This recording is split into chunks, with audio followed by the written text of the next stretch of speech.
Subscribe now and press the bell icon. Never miss an update. बहुत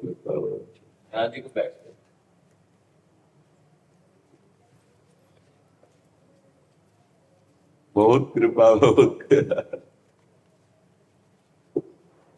इधर मारो।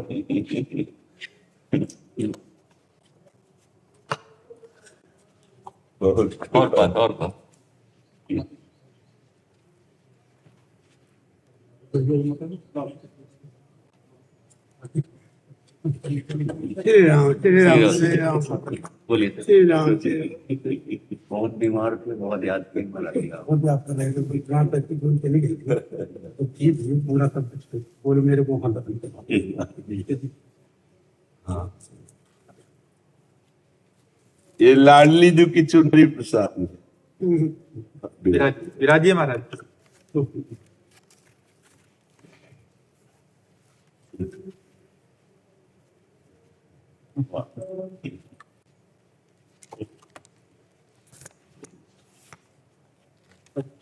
ऐसी स्थिति में वृद्धावस्था में आप कृपा करके दर्शन देने आते, ये माँ की तरह दुलारे माँ।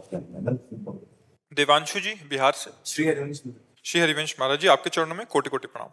महाराज जी, जब आप कहते हैं कि कर्तुम अकर्तुम अन्यथा कर्तुम, तो बुद्धि यही कहने लगती है कि राधा वल्लभ जी जो अर्थात कारण तत्व है, चाहे तो क्या नहीं कर सकते, मैं भोगों से दूर हो पाऊं या ना हो पाऊं, वो सब कुछ कर देंगे मेरे लिए। हाँ विश्वास, हाँ ये विश्वास रखो, ये बंधनीय विश्वास है। पर जब तुम्हें जबान दिए तो गाली क्यों दो, मृदु वचन बोलो। जब तुम्हें हाथ दिए हैं तो गंदे आचरण क्यों करो, हाथों से अच्छे आचरण करो। पैर दिए तो अच्छी दिशा में चलो, गलत दिशा में क्यों चलते हो। अब उसमें कह दे कि राधा वल्लभ जी फिर बचा लेंगे, तो उनके दूसरे भी उपाय हैं, फिर वो दंड विधान से बचाएंगे तुम्हें। तो वो ऐसा ऑपरेशन करें उससे पहले होश में हो जाओ तो अच्छा है। नहीं, ऑपरेशन तो कर देंगे पक्का। अगर तुम्हें दृढ़ विश्वास है कर्तुम अकर्तुम अन्यथा कर्तुम हो, तो आप समझ लो फिर वो इंजेक्शन होश का लगा के ऑपरेशन करते हैं, बेहोश करके नहीं करते। जब राधा वल्लभ जी या कोई ऑपरेशन करते हैं तो इंजेक्शन पहले होश का लगाते हैं, उसकी पूरी चेतना जागृत करके, और फिर ऑपरेशन होता है। तो काहे को थिएटर में जाओगे, पहले से ही जितनी सामर्थ्य दी है, जितना जानते हो उतना अच्छा चलो, बुरा मत करो, आगे का वो संभाल लेंगे। जितनी सामर्थ्य दी उसका तो दुरुपयोग ना करो, शेष आगे वो संभाल लेंगे। हम लोग क्या करते हैं कि हम भजन तो नहीं कर सकते पर परपंच 1 घंटा कर सकते हैं, तो फिर वो दोष है। हम 1 घंटा रामायण का पाठ करते, गीता का पाठ करते, भागवत का पाठ करते, 1 घंटे हम प्रपंच क्यों किया। जो हम व्यभिचार में शक्ति नष्ट करते हैं वो ब्रह्मचर्य के द्वारा परमात्मा चिंतन में लगाएं। तो जितनी हमें शक्ति, अब इसके बाद हमारे में जो सामर्थ्य नहीं है उसको हम रो के पुकारते हैं कि आप कर्तुम अन्यथा कर्तुम सर्व समर्थ ईश्वर हो, नाथ मुझे बल दो कि मैं आपकी आज्ञा का पालन करूं। तो बल मिलता है, अगर ना मिलता तो कोई महात्मा सिद्ध ही नहीं होता। अपने बल से सिद्ध नहीं हुआ जाता, भगवत बल से हुआ जाता है। पर अपने में जितना भगवत बल दे चुके हैं भगवान, उसका सदुपयोग करें। हम क्या करते हैं कि कहीं ना कहीं प्रमाद स्थिति का आदर दे देते हैं अपने हृदय में, फिर दंड विधान होगा। फिर वो ऐसा दंड विधान होगा कि झेल नहीं पाओगे। हो सकता है अश्रद्धा हो जाए भगवान पे। बड़े लीला बिहारी हैं, वो भरी समाज में तुम्हें पिटवा देंगे और पूरे विश्व से पुजवा देंगे। दोनों काम उनके खिलवाड़ हैं। बड़े बड़े सिद्धों को आप देख लो, बड़े बड़े सिद्धों को पिटवा दिया है, पूरे विश्व में पुजवा दिया और पिटवा भी दिया। ठाकुर हरिदास जी का आप चरित्र पढ़ के देखो, माधवदास बाबा का चरित्र पढ़ के देखो, बड़े बड़े सिद्धों को। तो हमें लगता है भगवान को हम ये अवसर न दें, कर्तुम अकर्तुम अन्यथा कर्तुम आप सब कर लेना, फिर वो दूसरी तरह से बचाएंगे तो पक्का, ये हमें विश्वास है। नामे भक्ता प्रणश्यति, पर ऐसा ऑपरेशन होगा कि शायद है तुम दुख न झेल पाओ। इसलिए जितना जानकर, हमें पता ये बुरा है तो हम नहीं करेंगे। अब हम वास्तविक जानते हुए भजन कर रहे हैं और भजन करते हुए उस बुराई से निपट नहीं पा रहे, तो पक्का समझ लो जन अवगुण प्रभु मानन काऊ, दीन बंधु अति मृदुल स्वभाव, राहत न प्रभु चित चूक किए की, करत सुरत सयबार ये की। ये बात समझ लो, फिर वो स्वयं हृदय में बैठ के सब ठीक कर देंगे। फिर अवगुण करे समुद्र सम गनत ना अपनो जान, राई के सम भजन को मानत मेरु समान। पर ये बात तब है जब विवश हम हैं। जानबूझ के अगर हम ऐसे आचरण करेंगे वो विवस्ता नहीं होती। विवस्ता होती है कि हम राम राम जप रहे, राधा राधा जप रहे, खूब जप रहे, खूब सही ढंग से चलना चाहते, पर पूर्वाभ्यास हमको गिरा रहा है।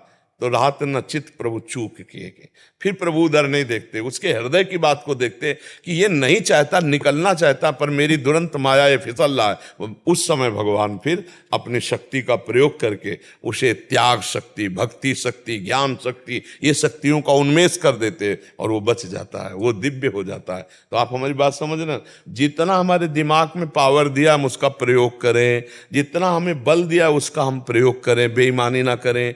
अगर हम बेईमानी करेंगे तो फिर पिटाई हो जाएगी। साम दाम और दंड भेद से सीधे रास्ते लाऊं, नकली से बनाऊं असली, भगत मेरे मुकुट बड़ी। तो हमें लगता है वो पिटाई ना करें, अच्छा है। नहीं, उनके हाथ बड़े जोर के हैं, बड़े जोर के हैं उनके हाथ, इसीलिए डरते रहना चाहिए प्रभु से कि कहीं हमसे गलती ना हो जाए। फिर विवशता वाली और गलती में अंतर है। देखो, विवशता में तो हमारे छाती चौड़ी रहती है कि हमने नाम जप रहे हैं, हम आपका कीर्तन कर रहे हैं, आपके हैं। अब ये जो नहीं हो रहा, आप जान रहे हो मम माया दुरत्तया, हमसे नहीं समझ रही, आप संभाल लो, फिर वो सब संभाल लेंगे। अब हम बेईमानी करके जा रहे हैं कि देखते हैं भगवान बचाएंगे कि नहीं, हम बुरा कर लें, नहीं बचाएंगे। आप बुरा करके आओगे तब उसका दंड मिलेगा आपको। बस इन दो बातों के रहस्य को समझना है।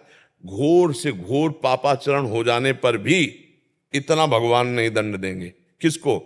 विवशता।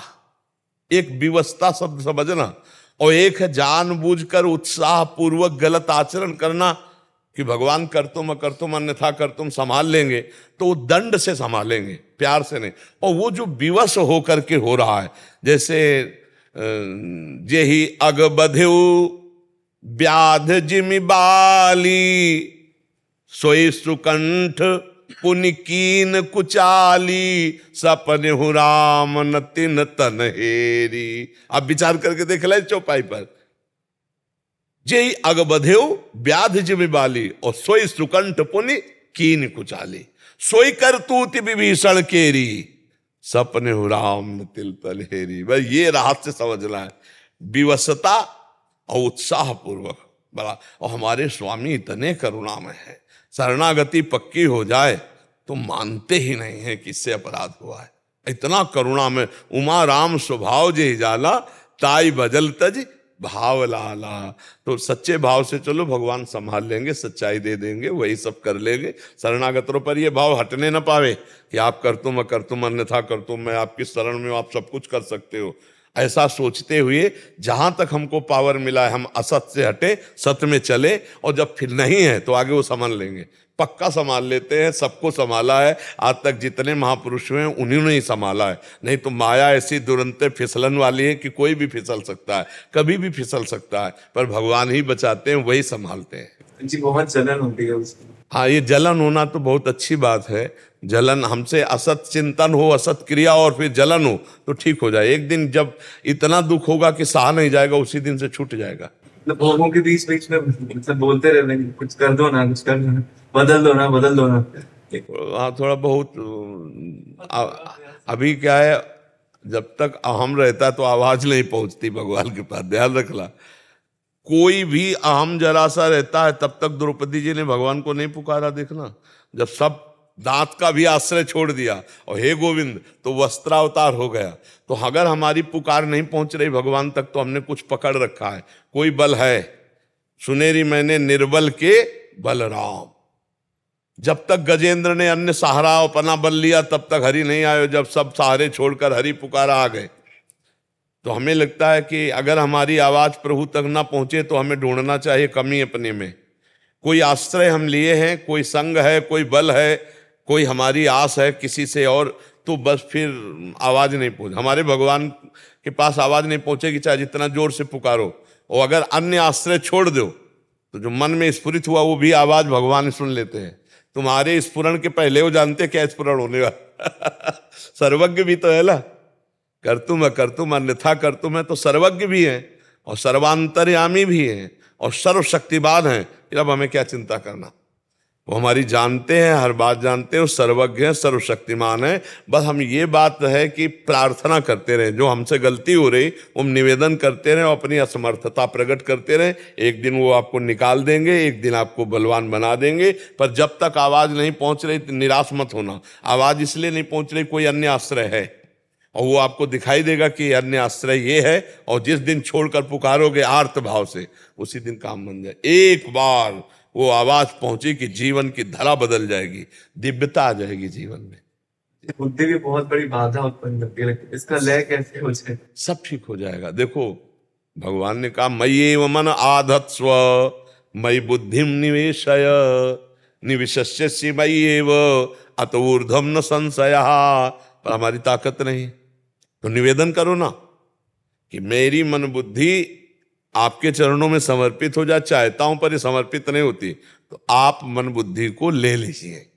हे गुरुदेव, हे इष्ट देव, हे भगवान, ये मेरा मन, ये मेरी बुद्धि मेरे काबू में नहीं कि मैं आपको दे सकूं समेट के। फैल गए हैं ये संसार में, अब आप समेट लो, आप ले लो, ये भी काम आप वो भी कर लेंगे। वो आप भावना तो बनाओ, बार बार प्रभु के चरणों में निवेदन करो, वो ये भी कर लेंगे। ये बड़ा मस्ती का मार्ग है, शरणागत होकर के पे करने की जरूरत नहीं। एक चीज समझो, नाविक ने आज तक किसी की नैया डूबने नहीं दी, ऐसा खिवैया है। नाव आज तक डूबी नहीं, ऐसी नाव है, और आप उसमें बैठ गए मतलब शरणागत हो गए। अब क्या डर, अब बार बार बैलेंस बिगाड़ो नाव का, ये डूबो मत देना, ये गहरे में मत ले जाओ, ये इधर से चलो, तो नाविक कहेगा उतर जाओ। तुम्हें विश्वास नहीं, हजारों को पार किया है। तो हमारे इष्ट देव स्वयं खिवैया हैं और उनका नाम, उनकी शरणागति ये नौका है, हम उसमें बैठ गए हैं। अब हमें चिंता क्या करनी, ये सब ठीक हो जाएंगे। राधा राधा राधा, प्रसन्न रहना सीखो। और दूसरी हम सूक्ष्म बात बता रहे, तुम कभी गंदे थे नहीं, गंदे हो नहीं और गंदे हो सकते नहीं। कोई तुम्हें गंदा कर ही नहीं सकता। जो गंदे हैं, जो गंदे हो सकते हैं, उन्हीं को तुमने मैं मान लिया, इसलिए तुम अपने में गंदगी देख रहे हो। तुम चेतन अमल सहज सुख राशि, चेतन अमल, हाँ चेतन अमल सहज सुख राशि, कभी तुम गंदे नहीं हो सकते। तुमने अंतःकरण को अपना मान लिया, वो अंतःकरण गंदा, इसलिए तुम्हें अनुभव हो रहा है कि मैं गंदा हूं। अब भी आप गंदे नहीं, अब भी निर्विकार सच्चिदानंद में, पर अपने स्वरूप को भूलने के कारण पर यह थोड़ा ऊंची बात है। इसीलिए हम भगवान की शरण में ऐसा मानकर नाम जप करो, धीरे धीरे सब ठीक हो।